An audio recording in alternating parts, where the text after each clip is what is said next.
all the relationships you need simply through self. When you Right. get to that place, then you are in a place where you can attract that matching polarity. But if you haven't quite got there, and there is still things that you need to work on, as there are with all of us at this point, then you can attract what I would call is someone with the twin flame potential, as in destined to be your twin flame in another timeline or in your future, but not as yet. And yet that doesn't mean you won't call them into your life. That can then trigger a polarity swing, and that can be quite dynamic, and it can be destructive as well. So, you can feel a polarity with someone, but you may end up, as I said before about the polarity swing, it doesn't have to be someone who is very much a giving person who's in a savior mode, who wants to save the poor, sort of dark, lost person, and they attract each other, and that can turn into an abusive relationship, potentially physically. It can also be a spiritual polarity where you've got someone light and another person dark. So that can also be a twin flame connection in a negative sense.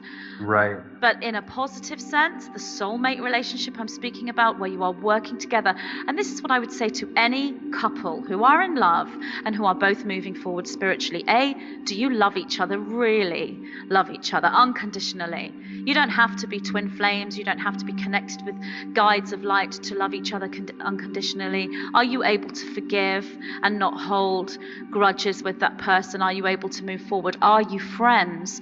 And what's really important here, if you're moving forward spiritually, is, are you working together? That doesn't mean you've got the same job. Is there anything you are doing that you would consider spiritual work, part of your spiritual mission, or are you creating anything together? And that is really the ultimate relationship, whether it's twin flame, soulmate, whatever it is. Are you creating together? Because that assistance and support from both sides, like you said, it's a parallel. It's not, as you could say, a soulmate connection with both polarities. They could be in, that relationship could be in full swing, as it were. But like you said, if you're walking yourself in that consciousness of, self-to-self relationship, and technically you don't need the relationship or whatever it is, but you can manifest it if you want to experience that relationship. It's both people. The other, twin flame or whatever that is that you attract will actually parallel you. And like you said, you'll kind of move up the ladder, metaphorically or whatever, together. Absolutely, yes. And that swing, if it's very pronounced and quite fast, then, there could be issues in the relationship and challenges. The idea is to allow that swing to be less, to keep the balance as much as one can. But you may be with someone that you've been with for, say, 20 years of earth time, and maybe sort of 20 years ago that swing was all over the place and you really did question whether you should be with this person. It may be that you've now come to a point where that swing has really balanced itself out, that you complement each other, that you work together very well. Or it may be that 20 years down the line that you're not even part of a balance anymore, and you've gone in completely different directions. This is happening right now, as so many people are awakening to that real core of who they are, and in turn they're connecting to the global reality. Right, that's their acceptance as well. So I mean, if you know that connection, let's just say for intensive purposes, like that connection is dead or it's no longer there, you're in the relationship going through the motions because you've experienced 20 years earth time with that person, and in the beginning it was that swing, it was that joy, love, happy, and now that it's sort of, you've shifted in yourself, your evolution, and where you've come to your place, your partner's not matching that frequency, so therefore you do sort of feel that you're moving away from it, and in ways you probably have, which could be, the detachment people do in relationships, which leads them to falling apart, where some people will consciously let the relationship fall apart. They'll consciously, stop putting effort into certain areas of the relationship that they know are special or very dear to their partner, and then in essence the relationship falls apart, whereas it's, meant to, because you're no longer resonating with that on that level. So it comes to that point of, are you going to accept yourself as in this relationship, knowing that it's not resonant of who you are and you're going to stay here? Or are you going to move forward with that knowing of who you are and let it take you wherever you go, without fear, without judgment, without begrudging or holding a grudge against your partner and just moving forward with what is best for you and ultimately what is also best for your partner.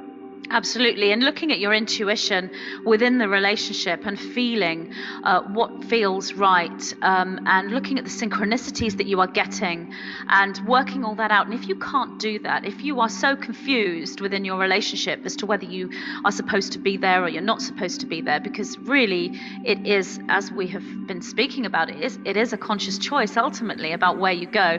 If you can't work that out, then talk to somebody who can act as an advisor, somebody who, rather than giving advice, can actually aid you in looking at your own energy and aid you in making those choices, coming to those decisions. Talk to someone else to make those decisions, and you will probably find, like myself, that quite a few of my clients at the moment are people in these situations because they have opened up to this new energy, shall we say, this fifth dimensional energy that is so evident now amongst the intuitive ones. They are coming to places in their lives where they're attracting things to them that are resonating with what they're putting out, and that's including their relationships. So will your relationship sustain through Valentine's Day 2012? Well, if you are resonating with each other, it will do. If it's not sustaining, and I don't mean just Valentine's Day, I mean sort of any day this year. I'm just pinpointing Valentine's Day because of the energy that it puts out. If you're not sustaining through that, then that in itself is a sign, and that can possibly be rescued or brought back to a place of balance, and then the whole sort of moving away from each other actually turns out it was a positive thing. Or it may be that it is time to part company and move on, and that's something which lots should of people... also be, it should also be joyous as well. If you're going to part and move company, that should be something that's accepted in a way of, this is amazing, this is great, I'm moving forward with something that's most representative of who I am and is most beneficial, for my beingness. So Absolutely. it should be a loving transition, going from that loving relationship. The love is still there, it's just shifted, whereas you've aligned more with yourself, and now you're on that path of just experiencing more of that love, and the relationship capacity for love on that level has just moved on, and you are doing just that. Totally, and that is the sacred hand fasting.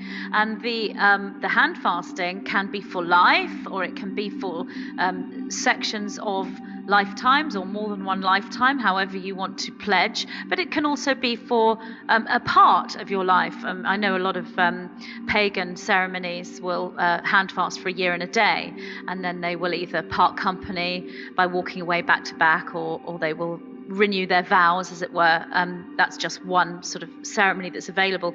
But from the higher perspective, and the things that the Nine have communicated to me about, there is a sacred hand fasting and there is a divine marriage. And are they the same? Well, yes, on one level, but it seems as though the sacred hand fasting is often applied to the soulmate couple, and the divine marriage is applied to the twin flame, because the divine marriage is the marriage of oneness. It's the marriage with the higher self, so it's self and self. So it's divine, the sacred hand fasting, and these are just terminology words that I use in order to translate the energy, and the more words I use as I communicate with the Nine, the more energy comes forward that's a little bit different, and I think, well, I've not experienced that energy quite before, what word fits in there, so right. You have to have a pretty good dictionary, really, if you're going to be communicating. That's the same thing. I mean, I'm the same way. I don't have like an extensive education with English or the language that I is my native tongue, but I find myself using words in context that I don't necessarily know the definitions of, as an intuitive. And so when I use these things and I say, ooh, that really gets it. And over the years and over the time that I've worked with clients, friends, and family, I've sort of like condensed my wording so that I actually say less, but it's more of an impact and has more of a resonation within the other person that I'm talking to. And it's just it's amazing, and that's what actually connected me to your work and your channelings with the Nine, was that you were using similar terminology, you were like saying things on the issues and subjects that I wanted answers to, but you were giving them to me as if it was kind of like myself telling me, and then I took that as a sign to be like, wow, okay, this is resonating with me. So that conscious choice to pursue it led us up to this point, which is amazing. It's wonderful. Yes, it is amazing and wonderful. And this is what you are really when you become a conduit and you move into direct conscious communication with that true twin flame or the other aspect of the divine marriage that you are in spiritually. You become a translator, because that higher communication is done with energy. So you translate that energy into language or into artwork or music or whatever creative art form you are using to express that connection. So you are a translator or a medium, if you like. That's where the word sort of comes from, and that's what many people are doing right now. And what the whole process is all about, really, that we are going through at the moment, is where every single person on this planet becomes a conscious translator. I know that isn't actually here today in our 2012 reality, but that is where we're going. And 2012 is about moving to the critical mass point where that's created, and it can't go back. It's once the critical mass point has been created, then that's the timeline set, and that's what we're on, where we're all becoming a translator of this energy in our different, unique, beautiful ways. That's what we are doing, and we are all one, and more one than we have ever been on this planet. And within that oneness, we are so unique, and more unique than we have ever been individually before on this planet, as we find ourselves and move into that divine marriage, that twin flame connection, and embody the energy flow of unconditional love. That's right. That's awesome. It brings me to my next question, Magenta, which was on oneness. And oneness is this word, and my name Nenesso is derived from that oneness, meaning directly he who walks in truth. So it's all encompassing. So when people hear that word, they can kind of get a little frightened, or they immediately switch over to the belief or definition that they have of what oneness is. So in oneness, in its aspect, I know we have individual souls, and then we have an oversoul on the earth, and then there's that oneness which is connected up to the dimensions. So oneness, what is the most simple and clearest way to describe how we're all one, and how does love fit into that equation?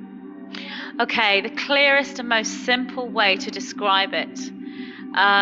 For people who may not be so spiritual, may not be whatever, I know that, some people can get some looks in my earlier stages of, coming into spirituality, and myself, I was like, we're all one and one, and I didn't really necessarily grasp